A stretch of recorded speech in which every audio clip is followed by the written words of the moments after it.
Hi viewers, welcome to homework online classroom. আবারও সবাইকে homework online ক্লাসরুমে স্বাগত জানাই। এসো আমরা দেখি ক্লাস 2 এর অর্থাৎ দ্বিতীয় শ্রেণীর আমার বই যে বইটা 3 নম্বর খণ্ড পার্ট 3 পেজ নাম্বার 200 কত থেকে 203 থেকে। তো আমরা ভালো করে দেখে বুঝে নেব, আস্তে আস্তে বুঝে বুঝে সবগুলো এগিয়ে চলবো। তো আমরা আজকে দেখব আমাদের মেঘের মুলুক পড়াটা। মেঘের মুলুক দেখব, তারপরে আমরা দেখব এখান থেকে মেঘের মুলুকের কিছু কোশ্চেন। আমরা আজকে টোটাল দেখব কত নম্বর পৃষ্ঠা অবধি, 208, খুব প্রবাবলি 209 পেজ পর্যন্ত। ঠিক আছে, 209 পর্যন্ত দেখব। চলো আমরা দেরি না করে শুরু করি। কে কে আছে আমার সঙ্গে দেখে নেব। আমরা একসঙ্গে সুন্দরভাবে পড়ে নিয়ে সব কিছু ভালো করে ডিটেলসে বুঝে নিয়ে আমরা আজকে ক্লাসটি শেষ করব। তো একটু লম্বা হতে পারে, যারা চ্যানেলে নতুন আছে চ্যানেলটা সাবস্ক্রাইব করে বেল আইকন বাজিয়ে রাখো, কারণ ভালো করে বুঝে নিতে গেলে একটু সময় লাগবে। একটু সময় দাও, তাহলে তোমাদের কিন্তু পরীক্ষায় সব কোশ্চেন কমন আসার সম্ভাবনা আছে। তো চলো দেখি আমরা শুরু করি। কে কে আছে আমার সঙ্গে? আমার সঙ্গে আছে সপ্তর্ষি, শ্রীকান্ত, ঐত্রী, নাথ, পৌলমী, কোনাই। আমি সপ্তর্ষির সঙ্গে শুরু করছি। সপ্তর্ষি,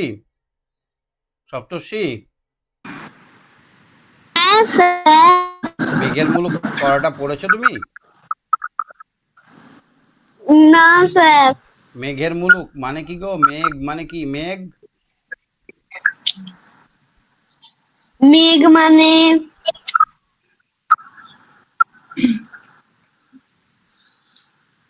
মেঘ দেখেছো? হ্যাঁ, কাকে বলে মেঘ? আকাশে যেটা থাকে। আকাশে যেটা থাকে, আকাশে তো সূর্য থাকে, চন্দ্র থাকে, সবগুলো কি মেঘ বলে? আমাদের পুকুর, নদ নদীর জল বাষ্প হয়ে আকাশে উঠে যায়, সেই জল আকাশে ভেসে ভেসে বেড়ায়, তার সঙ্গে ধূলিকণা যুক্ত থাকে। এই ধূলিকণা যুক্ত আকাশে ভেসে বেড়া জলরাশিকে বলা হয় মেঘ। মেঘের মুলুক মানে মেঘের দেশ। মুলুক মানে কি বললাম? দেশ। মুলুক মানে কি বললাম? তাহলে দেশ মেঘের দেশ। তো মেঘের দেশ কি হবে? সমুদ্রের ধারে হবে না অনেক উঁচুতে হবে? উঁচুতে। হ্যাঁ, মেঘ তো অনেক উঁচুতে থাকে, তাই মেঘের দেশটা উঁচুতে হবে। তাহলে একটা উঁচু জায়গার কথা, আমরা পাহাড়ের কথা আমরা পড়বো এখন। কোথাকার কথা পড়বো? একটা পাহাড়ের কথা। ছিলাম মাঠে, পড়ো। ছিলাম মাঠে, তারপর এসছি মেঘের মুলুক দার্জিলিং এ, কলকাতার চেয়ে 7,500 ফুট উঁচুতে। আচ্ছা, তোমার বাড়িটা যদি একতলা হয়, বাড়িটা একতলা হলে 10 ফুট, তাহলে 7,500 মানে কত বলো তো? 700 তালা। কত তালা? 750 তালা। মানে তোমার বাড়ির উপরে 750টা বাড়ি করলে যত উঁচু হবে অত উঁচু। বুঝতে পেরেছো? হ্যাঁ, একটা বাড়িতেই তো অত উঁচু, দুটো বাড়িতে অত উঁচু, 750টা। মানে একটা করে করে করে 750টা বাড়ি, যত উঁচু তত উঁচু কলকাতা থেকে দার্জিলিং। সেটা যে ঠিক কতখানি উঁচু, মনের ভিতরে একটা পরিষ্কার আন্দাজ করা ভারী শক্ত। আমি যেটা বললাম তাতে বুঝতে পারলে কত উঁচু? হ্যাঁ, দার্জিলিং এর পথে বনের শোভা বড় চমৎকার। একলা সে বনের ভেতর যেতে হলে প্রাণটি হাতে করে যেতে হয়। একলা যদি বনের ভিতর দিয়ে যেতে হয় তাহলে প্রাণটি হাতে নিয়ে যেতে হয়। কিন্তু ট্রেনে যেতে কোনো ভয় নেই, কারণ ট্রেনে কি হয়? ট্রেনে শক্তিশালী একটা ইঞ্জিন, ঝিকঝিক ঝিকঝিক ঝিকঝিক করে আস্তে আস্তে আস্তে আস্তে সবাইকে টেনে নিয়ে ওপরে চলে যায়। এতে কিন্তু কোনো জন্তু জানোয়ার আঘাত করতেও পারে না। একবার কিন্তু ট্রেন সামনে একটা মস্ত বুনো হাতি পড়েছিল। একবার কিন্তু ট্রেনের সামনে মস্ত একটা বুনো হাতি পড়েছিল। সে হয়তো ট্রেনটাকে নতুন রকমের কোনো জানোয়ার মনে করে থাকবে হয়তো। তাহলে ট্রেনটাকে সে ভেবেছিল যে এটা একটা আবার কি জীব এলো। তাই বোধ হয় লাইনের ওপরে দাঁড়িয়ে সে ভাবছিল যে সেটার সঙ্গে লড়বে কি ভাগবে। এত বড় একটা জন্তু, হাতি তো এমনি সবার সঙ্গে লড়ে না। যখন দেখে যে আমার থেকে শক্তিশালী, তখন সে ভেগে যায়। এমন সময় ড্রাইভার পোঁ করে বাঁশি বাজিয়ে ট্রেনখানাকে খুব জোরে চালিয়ে দিল, ঝিক ঝিক ঝিক ঝিক ঝিক ঝিক করে। আর হাতিটিও তার দেখে মাগো বলে লেজটি গুটিয়ে দে প্রাণপণ ছুট। হাতিটা কি করলো? ছুটে পালিয়ে গেল। বুঝতে পারছো? হ্যাঁ। তারপরে পরে একটু ট্রেনখানি ট্রেনখানি সেই বনের ভিতর দিয়ে পাহাড়ের গা বেয়ে হাঁপাতে হাঁপাতে হাঁপাতে হাঁপাতে কেন্নর মতো কেন্নর মতো এঁকে বেঁকে চলে চলে। চলে 30 30 পথ এগুতে তার 1 ফুট উঁচু ওঠা হয়। আর এটা কি বুঝলাম? 1 ফুট 30 ফুট পথ এগুলে তার 1 ফুট উঠানো হয়। মানে এই দেখো, এটা হচ্ছে পাহাড়। এইরকম রাস্তাটা করা আছে, এরকম ভাবে এদিক দিয়ে ঘুরে ওই দিক দিয়ে এসে এদিক দিয়ে আবার উঠছে। কতটা উঠলে 1 ফুট ওঠা হয়? 30 ফুট গেলে 1 ফুট ওঠা হয়। মানে 1 ফুট উঠতে এখান থেকে 30 ফুট যাবে, তবে 1 ফুট উঁচু হবে। বুঝতে পেরেছো? অনেক কষ্টকর উপরে ওঠা। তাহলে কেমন করে হাঁপাতে হাঁপাতে ট্রেনটা উপরে ওঠে? কেন উপরে ওঠে? তুমি যদি ওপরে অনেক উঁচুতে বারবার সিঁড়ি দিয়ে ওঠো, হাঁপাও না? স্যার 30 ফুট 1 ফুট কি? মানে 30 ফুট লম্বা যাবে, তবে 1 ফুট উপরে উঠবে। মানে এরকম ভাবে 30 ফুট উঠলে 1 ফুট উপরে উঠে গেল। মানে একটু একটু করে উপরে উঠছে। বুঝতে পারলে না? বুঝতে পারলে?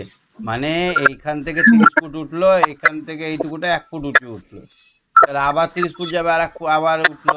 এইভাবে 30 ফুট গেলে 1 ফুট উঁচু ওঠে। তাহলে 7000 উঠতে কত ফুট যেতে হবে? 7500 ফুট উঁচু। অনেক পথ যেতে হবে, তাই না? হ্যাঁ। তাহলে অনেকটা পথ যেতে হবে। কেন যেতে হবে অনেক পথ? না, ঘুরে ঘুরে যেহেতু আছে, মানে ওপর থেকে দেখলে এরকম দেখাবে, ঘুরে ঘুরে সিঙ্গারার প্যাচের মতো রাস্তাটা। এই ঘুরে ঘুরে পথটার জন্য তাদের এত কষ্ট হয়। এখান থেকে ট্রেনটা উঠতে উঠতে আস্তে আস্তে আস্তে টপে পৌঁছায়। 1500 ফুট উঁচু উঠলে মেঘের সঙ্গে দেখা হয়ে যায়। এবার যখন 1500 ফুট ওঠে, 7500 ফুট ওঠার দরকার নেই, এখানে 7500 ফুট ওঠার দরকার নেই। যখন মাত্র 1500 ফুট ওঠে, তখনই কিন্তু মেঘের সঙ্গে দেখা হয়ে যায়। দেশে বসে আকাশের পানে তাকিয়ে আমরা যে সব ভারী ভারী মেঘ দেখতে পাই, এইরকম ভাবে আমরা যে মেঘগুলো দেখি আকাশের দিকে, তারা মোটামুটি একই এইরকম উচ্চতায় থাকে। তাহলে আমাদের দেশের মেঘগুলো কত উচ্চতায় থাকে? 1500। 1500 ফুট উচ্চতায় থাকে। এবার ক্রমে হয়তো ট্রেনটি তার ভেতরে ঢুকে যায়। এবার এখানে মেঘটা আছে, এবার কু ঝিকঝিক ঝিকঝিক করতে এখানে মেঘটা আছে, কু ঝিকঝিক ঝিকঝিক করতে এই পাকটা হলো, তারপরে আবার এদিক দিয়ে শুরু করছে, মেঘটার ভেতরে ঢুকে গেল। ক্রমে হয়তো ট্রেনটা মেঘের ভেতরে ঢুকে যায়। তখন আর বুঝতে বাকি থাকে না যে আমরা যাকে কুয়াশা বলি, এ ঠিক সেই জিনিস। তাহলে কুয়াশা আর মেঘ কিন্তু একই জিনিস। দূর থেকে তাকে দেখলেই সে মেঘ, আর ভেতরে ঢুকে গেলেই সে হচ্ছে কুয়াশা। প্রায় 4500 ফুট অবধি ট্রেনখানা বড় বড় পাহাড়ের দক্ষিণ দিক বেয়ে চলতে থাকে। সেসব পাহাড়ের কত মিটার পর্যন্ত ট্রেনটা ওঠে? 7500 উঠতে পারে না। 4500 উঠতে পারে। সেসব পাহাড়ের উত্তরে যে কি আছে তা দেখা যায় না। পাহাড়ের উত্তরে কি আছে তা দেখা যায় না। তারপর যেই হঠাৎ একবার মোড় নেয়, ফিরে সেই পাহাড়গুলোকে ডান হাতে ফেলে সে উত্তর মুখে হয়। এবার এইটাই তো একটাই পাহাড় নয়, আরও পাহাড় আছে, অনেক পাহাড় আছে, কাঞ্চনজঙ্ঘা আছে, হিমালয় পর্বত আছে, অনেক পাহাড় আছে। যখন এদিকে আসি তখন পাহাড়ে গাঢ় হয়ে যাচ্ছে, এখানে যখন ট্রেনটা থাকছে কোনো কিছুই দেখা যাচ্ছে না, কিন্তু যখন এই দিকে ঘুরে গেল তখন ওই দিক দিয়ে এবার দেখতে পাচ্ছি সব ডান দিকে। বুঝতে পারছো তো কথাটা? অমনি দেখা যায় হিমালয়ের সাদা সাদা বরফে ঢাকা চূড়োগুলো রোদে ঝিকমিক করছে, তাহলে রোদে কেমন করে? ঝিকমিক। তারপর শীতটিও ক্রমে জেঁকে উঠতে থাকে। যত উপরে যাব শীত কমবে না বাড়বে? বাঁধবে। এই কোশ্চেনগুলো পরীক্ষায় কিন্তু আসবে। হিমালয় পর্বতের সাদা বরফের ঢাকা চূড়াগুলো রোদে পড়ে কেমন দেখায়, রোদ পড়লে কেমন দেখায়, তখন কি বলতে হবে? ঝিকমিক করে। ঝিকমিক। আর শীত ক্রমশ উপরে উঠলে বাড়ে না কমে? বাড়ে। ট্রেনটা কত দূর পর্যন্ত উঠতে পারে? 450। 4500। হুম। আচ্ছা, কখন আমরা মেঘের মুলুকে পৌঁছাই, কত উচ্চতায়? 1500। 1500। ঠিক আছে। তখন আর বুঝতে বাকি থাকে না যে এবারে এক নতুন রাজ্যে আসা গেছে, কনকনে শীত, আর চারিদিকে একদম পাহাড়ের চূড়া থেকে বরফের ঠিকরানি মেঘ, একদম চকচক করছে রোদ, তার নতুন রকমের হাওয়া, নতুন রকমের শোভা, সেখানে নতুন ধরনের মানুষ, নতুন নতুন মেঘের খেলা, নতুনতর মেঘের খেলা, তখনই মেঘের সৃষ্টি হচ্ছে। দার্জিলিং এর পথে সবচেয়ে উঁচু স্টেশনের নাম ঘুম। পরীক্ষায় প্রশ্ন পড়বে, দার্জিলিং এর পথে সবচেয়ে উঁচু স্টেশনের নাম ঘুম। ঘুম। ওখানে ঘুম পাই। দার্জিলিং তারই এক স্টেশনের পরে, তাহলে দার্জিলিং এর সবচেয়ে উঁচু স্টেশনের নাম হচ্ছে ঘুম। আর ঘুমের পরের স্টেশনের নাম কি? জানি না স্যার। দার্জিলিং। তারই এক স্টেশন পরে হচ্ছে দার্জিলিং। তাহলে ঘুমের পরে কি? দার্জিলিং। আর খানিকটা নিচে পরে, কিন্তু নিচে। ঘুম থেকে দার্জিলিং মোটে 5 মাইল। 5 মাইল মানে 10 কিলোমিটার। এইটুকু যেতে তার বেশি সময় লাগে না। চলতে চলতে হঠাৎ একবার মোড় ফিরেই দার্জিলিং শহরটি দেখতে পাওয়া যায়। ময়রার দোকান চিনো? ময়রা মানে মিষ্টির দোকান। মিষ্টির দোকান থালা কেমন করে মিষ্টি সাজানো থাকে, দেখেছো? হ্যাঁ স্যার। মিষ্টি খাওনি? মিষ্টির দোকানে এরকম ভাবে থালা উঁচু করে সাজানো থাকে না মিষ্টি? হ্যাঁ। তো মনে হচ্ছে এই পাহাড়টা, গোটা পাহাড়টা একটা মিষ্টি, এই গোটা পাহাড়টা মনে হচ্ছে একটা বড় থালা। এই থালার মধ্যে ঘরগুলোকে যেন মিষ্টির মতো সাজানো আছে, সন্দেশের মতো সাজানো আছে। কি বলছে দেখি? ময়রার দোকানে যেমন করে মিঠাইয়ের থালাগুলি সাজিয়ে রাখে, পাহাড়ের গায়ে বাড়িগুলো অনেকটা এরকম ভাবে সাজানো, দেখতে ভারী সুন্দর লাগে। কিন্তু দার্জিলিং আসল শোভা ঘর বাড়ি নয়, সে হচ্ছে মেঘের আর হিমালয়ের আর আলো ছায়ার শোভা। তাহলে কি হয়? দার্জিলিং এ আসল শোভা কোনটা? মেঘের, হিমালয়ের আর আলো ছায়ার শোভা। দার্জিলিং মানুষ যায় কেন বলতো? বাড়িঘর দেখতে, বাজার কিনতে না। দার্জিলিং যায় না। পাহাড়গুলো দেখতে। তুমি গেছো দার্জিলিং? না স্যার। আচ্ছা, তাহলে দার্জিলিং এর আসল শোভা হচ্ছে পাহাড়গুলো আর মেঘের আর আলো ছায়ার খেলাগুলো। অনেক দিন ভোরবেলায় উঠে দেখি পাহাড়ের পিঠের উপরে মেঘের খোঁকারা ঘুমিয়ে আছে। মনে হচ্ছে এখানে পাহাড়ের পিঠের উপর মেঘের খোঁকারা, যেমন কুকুর, বেড়ালগুলো, বাঘগুলো, ভাল্লুকগুলো যেমন করে ঘুমিয়ে থাকে, এরকম ভাবে মনে হচ্ছে পাহাড়ের গায়ে ঢাকা লেগে ঘুমিয়ে আছে। কারা ঘুমিয়ে আছে পাহাড়ের ওপর? মেঘের খোঁকারা, বাচ্চা মেঘগুলো। তাদের মাথার ওপর দিয়ে হিমালয় ঝাপসা হয়ে আছে, সে রঙের চূড়াগুলো দেখতে পাওয়া যাচ্ছে। এবার ভোরবেলায় তো, তখন তো সূর্যের আলো অত পড়েনি, ঝাপসা রঙের হিমালয়ের চূড়াটা হাবছা হাবছা দেখা যাচ্ছে। তখনও সূর্য ওঠেনি। পূবের আকাশে লাজুক হাসির মতো একটু আলো দেখা দিয়েছে মাত্র। ক্রমে হিমালয়ের মুখ রাঙা হয়ে উঠতে লাগলো।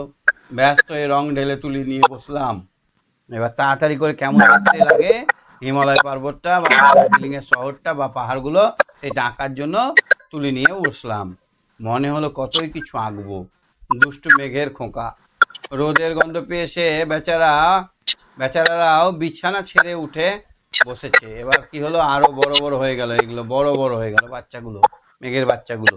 মেঘের বাচ্চা আকাশে দেখেছো? অনেক ছোট ছোট ছোট ছোট ছোপ ছোপ মেঘ। হ্যাঁ স্যার, বিস্তর মেঘ। হ্যাঁ, তারপর এক পা দুপা করে না জানি কোন দেশের পানে রওনা হলো। এবার ওখান থেকে এই যে এখানে পাহাড়ে ছিল, এগুলো আস্তে আস্তে সরতে সরতে সরতে সরতে দূরের দেশের দিকে এগিয়ে চলে গেল। হিমালয় দিল ঢেকে ঢেকে, এবার হিমালয় পাহাড় আর দেখা যায় না। আমার আঁকবার আয়োজন সব দিল মাটি করে। এবার আমি যে হিমালয় পর্বতটা আঁকবো সেটাকে তো ঢেকে দিল, ছবি না দেখে কি করে আঁকবো। হ্যাঁ দেখতে দেখতে তারা পাহাড় বন বাড়ি ঘর সব গ্রাস করে দিল, সবকে ছায়া করে দিল। তখন আর আশেপাশে আশেপাশের ঘর বাড়ি গাছপালা কিছুই দেখার জন্য নেই। আমাদের বাড়িখানা, মানে আমরা যে হোটেলে উঠেছি, যে মজবুত পাহাড়ের উপর দাঁড়িয়ে আছে পুষ্পক রথের মতো শূন্যে উড়ে পরীর মুলুকে পানে ছুটছে চলেছে। মনে হচ্ছে পাশ দিয়ে মেঘগুলো ছুটছে, তো মনে হচ্ছে আমাদের রথটা চলছে, মানে আমাদের বাড়িটাই চলছে, মনে হচ্ছে মেঘগুলো দাঁড়িয়ে আছে। এ কথাটাই বিশ্বাস করা ভার হয়ে উঠলো, যে আমরা দাঁড়িয়ে আছি মেঘগুলো চলছে, এটা ভাবতেই পারছি না। মনে হচ্ছে আমাদের বাড়িখানায় ছুটছে আর সব দাঁড়িয়ে আছে। ট্রেনে যেমন হয়, ট্রেনে কি হয়, সবগুলো ছুটছে মনে হয়, ট্রেন দাঁড়িয়ে আছে মনে হয়। ঠিক একই রকম আমরা যখন দাঁড়িয়ে আছি আর মেঘগুলো পো পো করে ছুটছে। আবার তার 10 মিনিট পরেই দেখা গেল যে সব মেঘ উড়ে গিয়ে চারিদিক রোদ ঝকমক ঝকমক করছে। ভোরে আর সন্ধ্যায় ঘন ঘন রোদের রং বদলাতে থাকে, তখন হিমালয়ের চেহারাও পলে পলে নতুন হতে থাকে। বুঝতে পারছো? হ্যাঁ ঠিক আছে, তুমি সঙ্গে থাকো। হ্যাঁ, হ্যাঁ স্যার। ওকে। ওম শান্তি, গুড নাইট। ওম শান্তি, গুড নাইট। শ্রীকান্ত, শ্রীকান্ত, এই মিছরির কুঁদের মতো মিছরি, মিছরি খেয়েছো? মিছরি, মিছরি খেয়েছো? না এইরকম মিষ্টি সুন্দর কেমন? গোটা মিছরি। হ্যাঁ ওইখানে ছবি মাখা ওই মিষ্টিটা এরকম দেখতে হ্যাঁ হ্যাঁ উপরে। হ্যাঁ হ্যাঁ, এই হ্যাঁ পাহাড়টা খাইনি আমাকে। এইরকম, পাহাড়টা যেমন এই আগুনের মতো, এই সোনার মতো, এই মুক্তোর মতো, মানে ক্ষণে ক্ষণে রোদটা পড়ছে আর এক এক রকম লাগছে মেঘ এই পাহাড়গুলোকে। কখনো আর লাগছে স্যার, মিছরির মতো। স্যার আগে বলছিলে কি এটা তাহলে মিষ্টি মতো লাগছে, এদিকে আমাকে তো এটা পুরো সিঙ্গারা লাগছে। হুম, ঠিক। এক একজনের চিন্তা ভাবনা এক এক রকম। এই গরদের ওপর চাঁদির কাজের মতো, তাহলে এই মনে হচ্ছে যেন কেউ চাঁদির কাজ করেছে। মনে হচ্ছে যেন এই খড়ির মতো, যেন কোনো জাদু ভেলকি করছে। একবারে আকাশের দিকে তাকাচ্ছি পাহাড়ের দিকে, তো ক্ষণে ক্ষণে রংটা পাল্টে যাচ্ছে।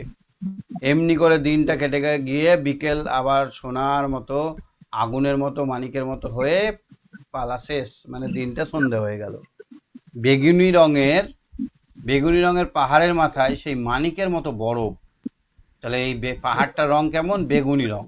সে যে কি সুন্দর, তার তুলনা কোথাও নাই। রাজা রানীর বহুমূল্য পোশাক আর মুটুক তার কাছে লাজে মাথায় হেঁট করবে। এত সুন্দর লাগছে বেগুনি রঙের এই মেঘ পাহাড়টা, তার উপরে মেঘের খেলা, মানে রোদের খেলা। মনে হচ্ছে এর থেকে আর বেশি ভালো কিছু, এর থেকে দামি জিনিস কিছু নেই। এমনি করে রাত্রি এসে উপস্থিত হয়, তখন যদি আকাশে উজ্জ্বল চাঁদ থাকে তবে তার শোভা হয় যেন আরো চমৎকার। রাতে যদি আকাশে চাঁদ উঠে যায় তাহলে দেখতে খুব সুন্দর লাগে। অবশ্য তাতে তেমন তাক লাগিয়ে দেয় না, কাজেই সকলের কাছে তার তেমন আদর নাও হতে পারে। তাহলে রাতের আকাশটা অত ভালো নাও লাগতে পারে, কিন্তু খুব সুন্দর লাগে কারো কারো ক্ষেত্রে। কিন্তু যে বোঝে সে দেখলেই বলে আহা, যে দেখে সে বলে আহা। পড়াটা বুঝতে পেরেছো? তাহলে দার্জিলিং এর পথে সবচেয়ে উঁচু স্টেশনের নাম কি? ঘুমের পরের স্টেশনের নাম কি? দার্জিলিং। আচ্ছা, কলকাতা থেকে দার্জিলিং কত উঁচু? হ্যাঁ কলকাতা থেকে দার্জিলিং কি কত? বললে? কলকাতা থেকে দার্জিলিং হ্যাঁ কত উঁচু? হুম কত 7,500 ফুট। কলকাতা ফুট? থেকে 7,500 ফুট উঁচুতে দার্জিলিং। আচ্ছা, কখন মেঘের দেখা পাওয়া যায়, কত উচ্চতায় উঠলে? হ্যাঁ 7,000। দেড় হাজার ফুট উচ্চতায় উঠলেই মেঘের দেখা পাওয়া যায়। আর 4,500 পর্যন্ত ট্রেনটা চলে। ট্রেনটা কত দূর অবধি যায়? 4,500 ফুট অবধি ট্রেনটা যায়। হ্যাঁ, একবার এক মজার ঘটনা হয়েছিল। ঘটনাটা কি? হাতি বাম সামনে চলে এসেছিল। একবার ট্রেনের লাইনে হাতি চলে এসেছিল। নিয়ে কি করে হলো ঘটনাটা সমাধান? একদম ড্রাইভার দিয়েছে প করে বাঁশি বাজিয়ে। ও করে বাঁশি বেজায় দিল। হ্যাঁ, ঠিক বলেছ। তাহলে বুঝতে পারছো, আমরা যে বিভিন্ন রকমের জিনিস দেখি, অনেক সময় আকাশে তাকিয়ে থাকবে, দেখবে কত রকমের কিছু দেখা যায়, অনেক রকমের আকার আকৃতি। কোনোটা মনে হবে রবীন্দ্রনাথ ঠাকুরের মতো, কোনোটা হাতির মতো, কোনোটা প্যাঁচার মতো। সব আকৃতি নিয়ে মেঘগুলো উড়ে বেড়ায়, দেখতে অদ্ভুত লাগে। তো এটা যদি দার্জিলিং হয় তাহলে আরো মজা লাগবে, তাই না বলো? হ্যাঁ, ঠিক। আচ্ছা, বাড়িগুলো কেমন ভাবে সাজানো আছে?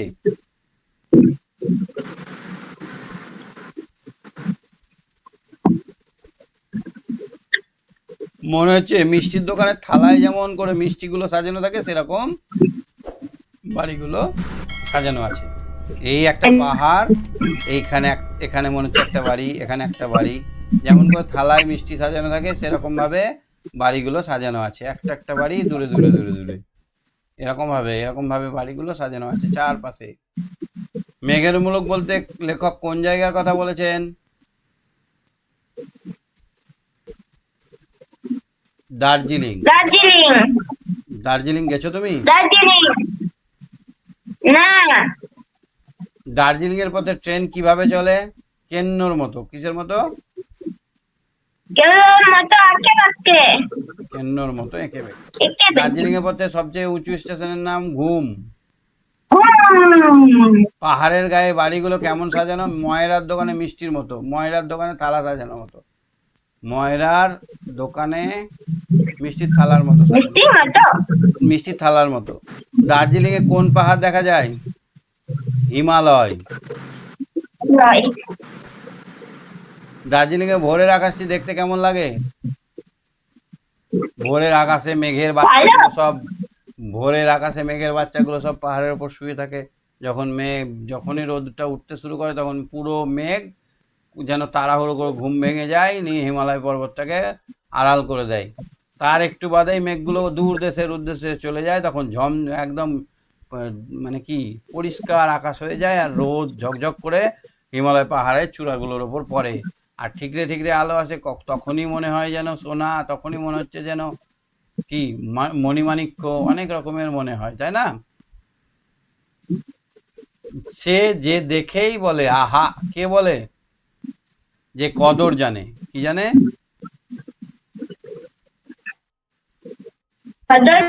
যে কদর জানে, যে মানে যে বোঝে এই রাতের চাঁদের আলো হিমালয় পর্বত কত সুন্দর লাগে, সেই বলে আহা।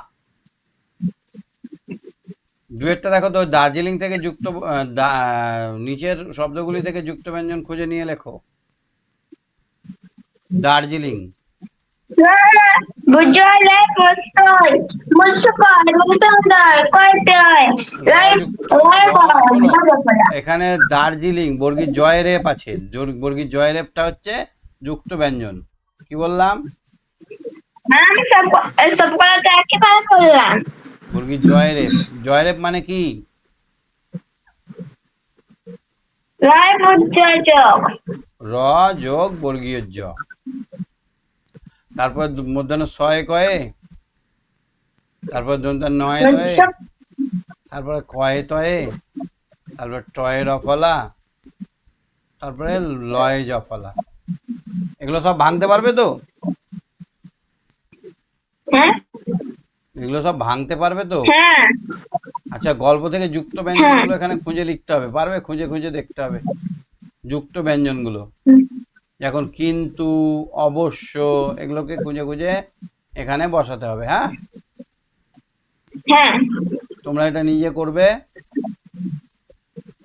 ঠিক আছে, তুমি সঙ্গে থাকো। হ্যাঁ, আচ্ছা, এটা তো করাই গেছি আমার। আচ্ছা, ঠিক আছে, ঠিক আছে, তুমি সঙ্গে থাকো। হ্যাঁ, অয়ত্রী বলো, বুঝতে পেরেছো আজকের পড়া? বুঝতে পেরেছো আজকের পড়া? হ্যাঁ, এটা কি হবে? চারেরটা দেখো তো। সাঁঝ। সাঁঝকে আমরা অন্য ভাষায় কি বলতে পারি? সন্ধ্যা। সন্ধে। পাহাড়কে পর্বত। পর- আঁকাকে অঙ্কন। অঙ্গন। মাঠকে প্রাঙ্গণ। প্রাঙ্গণ।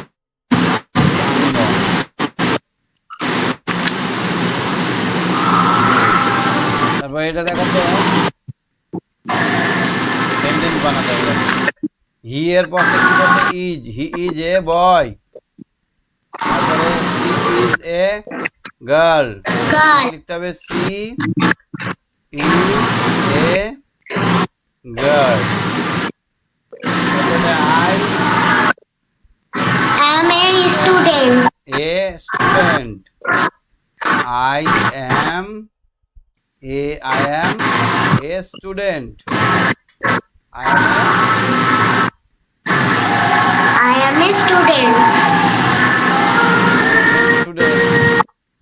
I am a student. S T U E N T. তারপরেরটা কি হবে? You R A you are a student.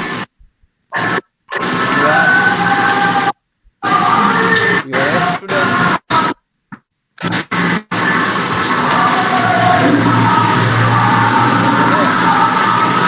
তারপরে হ্যাঁ।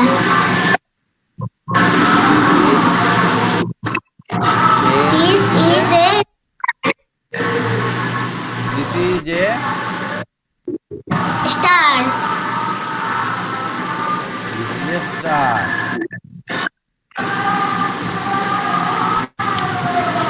That are Apple.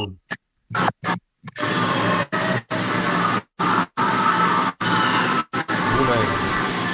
কি হবে ঠিক করে বলো? কি হবে বলো ভালো করে ঠিক করে। That is a rainbow. That is a rainbow. That দূরে থাকলে দ্যাট। দূরে থাকলে কি হয়? দুটো থাকলে যোগ। দূরে দূরে যদি অনেক দূরে থাকে তাহলে দ্যাট হয়। তাহলে রেনবো দূরে আছে, দ্যাট ইজ এ রেনবো। তারপরে কি হবে? These are apples. Are apples হয়ে গেল। তারপরে These are those are kites. those are kites. This is a star. তাহলে এখানে আমরা কি করবো? দিস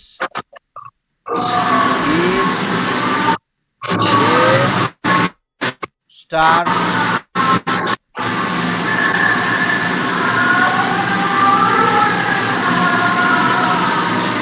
তারপরে হবে কি? That is That those are kites. That is a rainbow.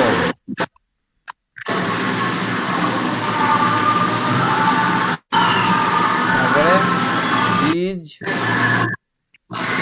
These are apple. Those those are kites.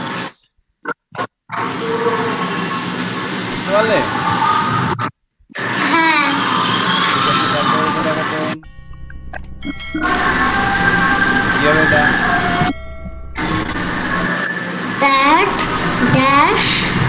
That dash a bar. They are players. তারপরে তো হবে আর। Our friends. I তারপরে am in class 2. You are a brave girl.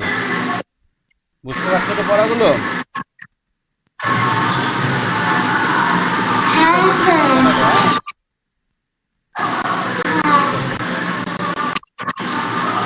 হ্যাঁ পৌলমি বলো। পৌলমি পৌলমি শুনতে পাচ্ছ আমার কথা? হ্যাঁ পৌলমি, স্যার। হি এর পাশে কি বসে বলো তো? হি এর পাশে সবসময় ইজ বসে। কি বসে? ইজ। ইউ এর পাশে আর বসে। ইউ এর পাশে কি বসে? সব সময় আর বসে। আয়ের পাশে সব সময় অ্যাম বসে। উই এর পাশে আর বসে। দের পাশে আর বসে। দিজ, দিজ এর পাশে আর বসে। দ্যাট এর পাশে ইজ বসে। এইটুকু বুঝতে পেরেছো? হ্যাঁ। হি এর পাশে ইজ বসে। He is a boy. Is he is boy. You are student. Student. I am girl. Girls. I am boy বললেও হবে। We are we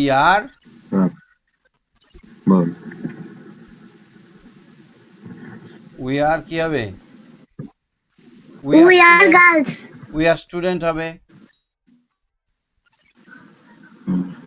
you are a girl হবে। ইউ আর এ বয় হবে। হ্যাঁ, দে আর। তাহলে আমরা এখানে একটা করে লিখি। হি ইজ, প্রথমে কি লিখবো? হি এর পাশে কি বসে? ইজ। তারপরে ইউ এর পাশে কি বসে? আর। তারপরে কি আর। আছে? আয়ের পাশে সবসময় অ্যাম বসে। তারপরে উই এর পাশে আর বসে। দের পাশে আর বসে। দের পাশে কি বসে?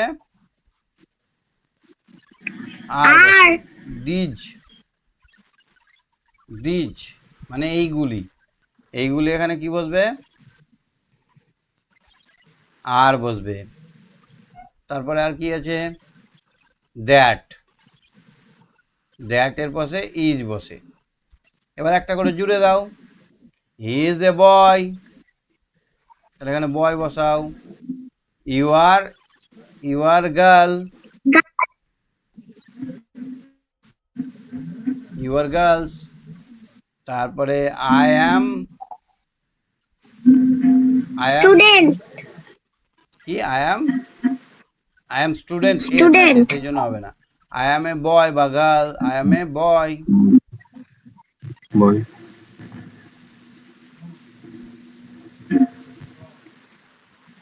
তারপর এটা উই আর স্টুডেন্ট। স্টুডেন্টস মানে অনেকগুলো স্টুডেন্ট। দে আর, তারা হয়। দে আর কি?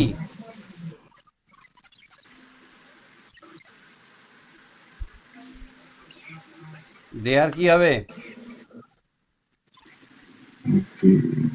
দে আর গার্লস করো। দে আর।